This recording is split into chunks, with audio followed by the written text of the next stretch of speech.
Black ફિલ્મવાળી car નવરાત્રિમાં ક્યાંય ન દેખાવી જોઈએ. યુવાનોની સુરક્ષાનો સવાલ છે. આ કહ્યું છે ગુજરાત હાઈકોર્ટે.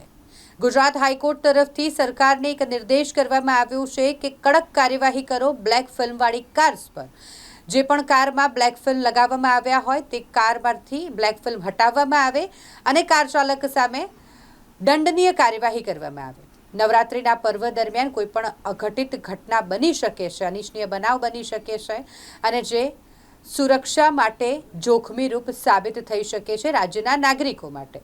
અને ખાસ કરીને જ્યારે નવરાત્રિ જેવો પર્વ હોય, રાત્રિ દરમિયાન યુવાનો મોટી સંખ્યામાં બહાર મોજ માણવા માટે નીકળતા હોય, એ દરમિયાન કંઈ પણ અઘટિત ન ઘટે તેની તકેદારીના ભાગરૂપે ગુજરાત હાઈકોર્ટ દ્વારા સરકારને આ નિર્દેશ કરવામાં આવ્યો છે કે નવરાત્રિ દરમિયાન તો એક પણ કાળા ફિલ્મવાળી કાર ન દેખાવી જોઈએ, કારણ કે સવાલ સુરક્ષા માટેનો છે. સરકાર દ્વારા પણ બાહેધરી આપવામાં આવી છે.